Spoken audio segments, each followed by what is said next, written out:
The air in Genoa City was thick with more than just the threat of rain. It was charged with the electric hum of impending chaos, the kind that makes network executives rub their hands with glee and sends ratings soaring into the stratosphere.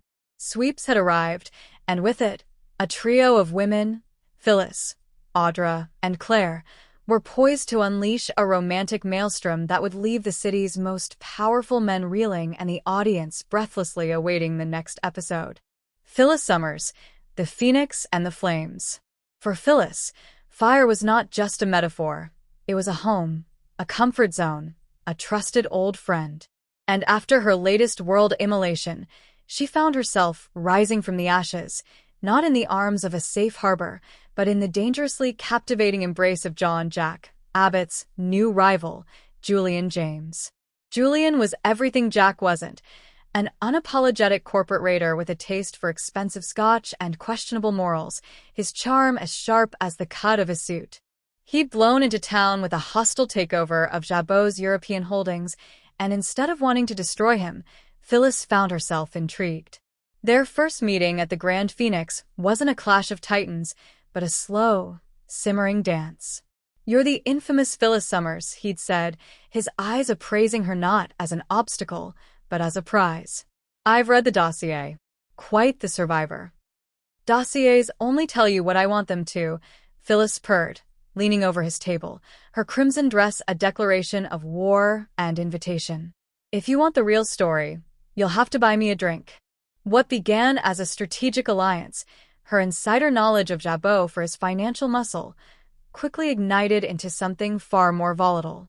Their trysts were clandestine affairs in hotel penthouses, filled with whispered secrets and passionate arguments that blurred the line between business and pleasure.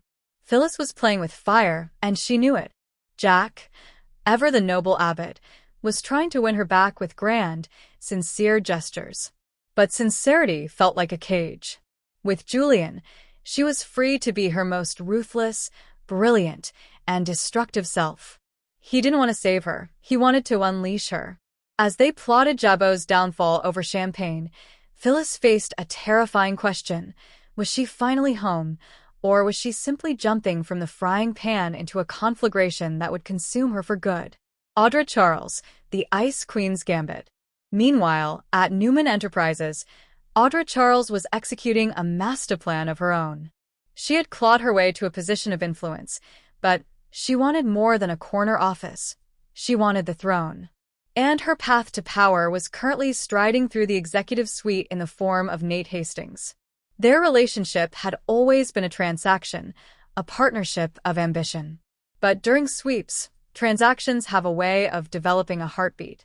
Audra's plan was simple.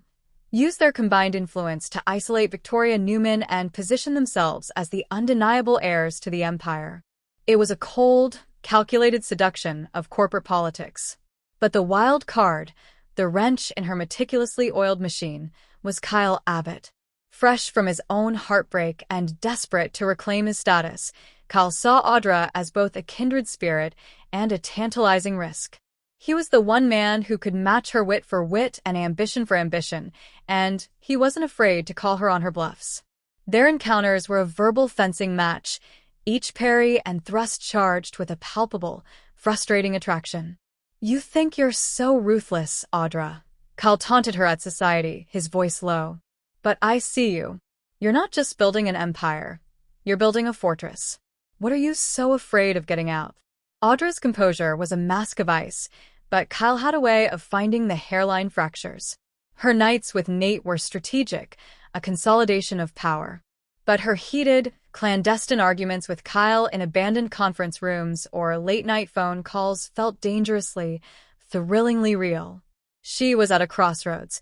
Continue her safe, calculated ascent with Nate, securing her future but perhaps sacrificing her soul, or take a reckless, passionate gamble on Kyle, a man who could either be her perfect equal or her ultimate downfall. The Ice Queen was melting, and the resulting flood was about to wash away all her carefully laid plans. Claire Grace, the seeker of sunlight. In the midst of all this high-stakes gamesmanship, Claire Grace was simply searching for a sliver of sunlight. After the trauma of her past, she craved normalcy, stability, and a love that wasn't born from deception or darkness. She found a glimmer of it in Lily Winter's orbit, but her true romantic destiny was about to take a sharp, unexpected turn with a newcomer to town, Dr. Evan Walsh. Evan was a psychiatrist specializing in trauma recovery, hired by the Newmans to help their family and Claire heal. He was calm, grounded, and possessed an empathy that felt like a balm to Claire's scarred soul. Their sessions slowly evolved into coffee, then walks in the park, their connection building with a gentle, steady rhythm that stood in stark contrast to the city's usual drama. He saw the goodness in her that others still questioned. "You're not defined by the darkness you were raised in, Claire," he told her, his hand gently covering hers. "You're defined by the light you choose to walk in now." It was a sweet, poignant romance, the kind Genoa's city so rarely saw. But this was sweeps, and tranquility is merely the prelude to a storm. The complication came in the form of Cole Howard, Victoria Newman's ex-husband, and a man inextricably linked to Claire's own tragic history.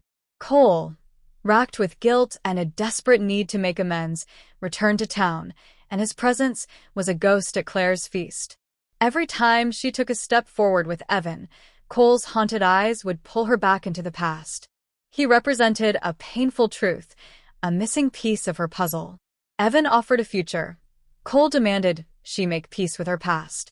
Claire was torn between the healing warmth of the sun and the compelling, familiar pull of the shadows from which she came. The sweeps collision.